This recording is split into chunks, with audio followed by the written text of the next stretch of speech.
just wanted to make a toupee fundoplication video update on my experience so far. So it's been, today is Sunday, so on Tuesday it will have been 5 weeks since my surgery.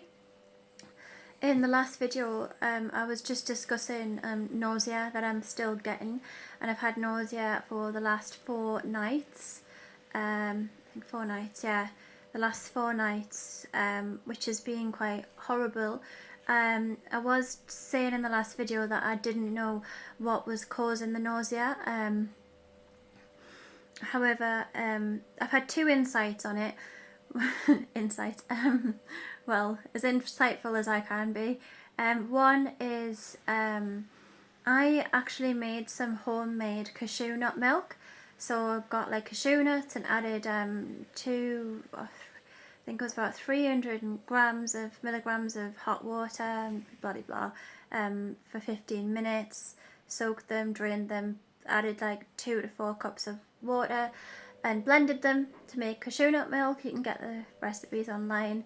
And I noticed when the nausea was really bad, I had some cashew nut milk and it neutralised the acid and the nausea went away, which is telling me that the problem is still that I've got too much acid in my stomach, and that's what's causing the nausea. And I've noticed that it gets bad on a night, so I'm hypothesizing that it could be that my food is not moving into my small intestine. It's not moving out of my stomach quick enough, and it's sitting there, and the acid's like building up and making me feel sick. And then when I had the cashew nut milk, it neutralized that acid a bit and took away some of the nausea. That's what I'm hypothesizing. Obviously it could just be maybe the food is moving out quick enough, and it's just because of the surgery, hasn't healed yet, and it's just like the GERD, the acid burning my esophagus just because my esophagus isn't fully healed yet. That could be it as well. I'm not sure, but it definitely is the acid that's causing the feeling of nausea, I believe. So yeah, the other insight that I had was just something that I've done a long time to cope with the nausea. I think it can be quite tempting to really focus on it and put your attention on it and think about it all of the time, and it's quite important to be able to shift your attention onto something else. So that's what I tried to do. I think it was on day 2 of the nausea. When I was walking, I went up for a walk along the beach with my dog, and I just tried to be in the present moment and shift my attention to my dog. You can hear me talking about him. And just accept that it's there, because that's what I've done for so many years. I've had this problem for years. Sometimes it feels like it's a new problem when you put your attention on it, but it's a problem I've had for many years.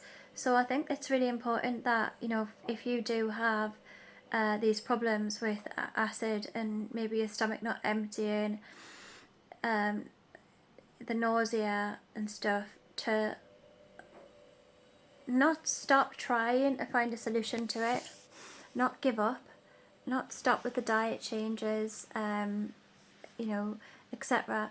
But to like actually you know, accept it in a way. Like I've mentioned probably before, I've read a book by Russ Harris on the happiness trap, and this book actually says you know, so much of life is full of like anxiety and depression and like, you know, horrible moments and suffering and things that we don't want to experience. And when we try to like fight those feelings away, when we try to fight the experiences away, it's almost makes it worse, because we're struggling against the way things are.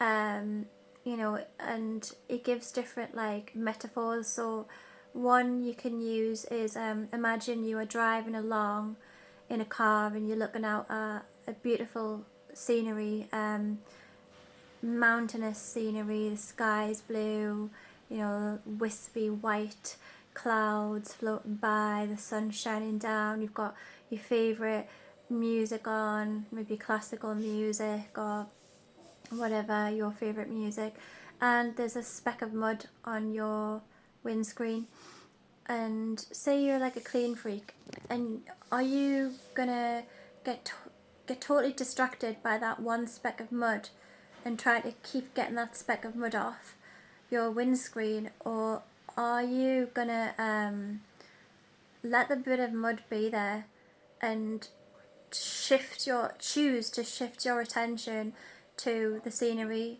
to the mountains, to the music, to singing, and just allow that uncomfortable bit of mud to be there. And that's what I'm going to try and do with the nausea, and I recommend it for you too. I mean, heartburn's a bit different because it's like, you know, it is actually damaging your esophagus. I would take, obviously take medication for heartburn and for nausea if you can, to get rid of it, which I did. But yeah, those are just some like little revelations, if you can call them that I've had in the last couple of days. And I've also noticed that the nausea happens on a night, so to me it suggests that my stomach is, the food to me is suggesting that the food is building up in my stomach, and by the time it gets to night time it's making me feel sick. I think that's what's happening. I have been thinking about, again, like, because aside from shifting my attention away from it, which is helpful, another thing I used to do was actually yoga. That would help with the nausea. I'm sure it would help it to go away. I'm so confused because yoga's not good for a hiatal hernia. Anyways, I can't do yoga at the moment because I'm still only 4 weeks post-surgery and I don't want to damage the stitches or anything, but I think after 3 months I will be able to do it. So yeah, anyways, yeah, so that's that.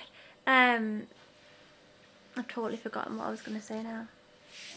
Acceptance and commitment therapy. Oh yeah, so basically, one piece of information that I have been made privy to is that if you have been on proton pump inhibitor tablets to reduce the amount of acid in your stomach, then you're like much more likely to have something called small intestinal bacterial overgrowth, which is basically what it says in the tin.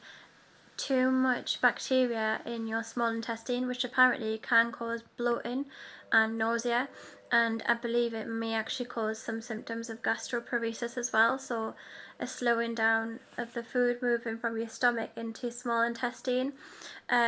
Although it may not be definitely the cause of my nausea, I would love to be able to get tested for that and to get treated for it. But from what I've seen, like on one particular website, a consultation for it is just consultation alone. Consultation alone is £300. So over 300. Oh, it was $300. Sorry, which, like, I'm in a cost of living crisis. I'm trying against everything to save up for a house where the interest will be really high. The consultation alone is £300. I just wish like there was an answer and a way around it, because I would love to just not feel sick and nauseous every day. But again, I do try to use this illness as motivation to take care of my health, so that is a good thing. Like, if you feel sick, you're going to be motivated to eat healthy, and that's the benefit of it. Yeah, so I would like to be tested and treated, in the future for small intestinal bacterial overgrowth, and just to see if that does get rid of the nausea, and obviously to share that with people. But I don't know how that's financially, viable at the moment. I mean, sometimes I think about doing a GoFundMe or something like that, but I've done that before for this operation, before they agreed to do it on the NHS, and then the NHS agreed to do it, and I gave people their money back, and I just don't want to like be like, oh, I've done another GoFundMe for this, like people will just think I'm taking the mick. So yeah, yeah, those are my insights. And in terms of acid reflux and heartburn, I'm not really noticing it, to be honest. Very, very, very slight, like cool sensation here, which could be acid reflux every so often, but not really. Not belching all the time like I used to be, which is wonderful and amazing, and I'm so grateful for it. Yeah, so yeah, that's the update, and I'm getting upset. Oh yeah, and that's the other update regarding my menstrual cycle, which you may not want to know about, but I haven't actually had a period so far this month, and I think it's because my weight dropped so low on the pre-surgery and post-surgery diet. I actually dropped to 8.5 stone, which I have not weighed since I was like probably 11 years old, 11 or 12. I think I was like 12 when I started my menstrual cycle, and I weighed, I think, 9 stone or 9.5 stone, and it does work like that with girls. It's like you have to be, your body mass index has to be above a certain level for your body to believe that it can procreate and menstruate. So I think it was when I got to about 9.5 stone that I started to menstruate. So I haven't actually had a period this month. I mean, that could change, but I'm suspecting at the moment that I'm not going to have one because of this, of being underweight. So yeah, that'll be the second time in my life where I haven't had a menstrual cycle. The first time was a few years ago, and I was doing intermittent fasting, trying to heal this problem in a really stupid way, and I hardly had a period, but yeah, that was 1 month, but other than that I always do, so yeah, wonderful. I hope this has been helpful. So what I would just say from my experience is, with the nausea, if you're still getting nausea, if you've got a hiatal hernia, good tip is to kind of not ruminate on it, not to focus on it all the time, to deliberately accept it, allow it, and shift your attention onto something else. If that's reading a book, going for a walk, listening to music, something, playing with your kids, whatever, because it doesn't look like it's something that's going away for me, and it might not be going away for you either. So you can either think about it all of the time, or get some well-being with it being there. And the other thing is, perhaps it being related to small intestinal bacterial overgrowth as well.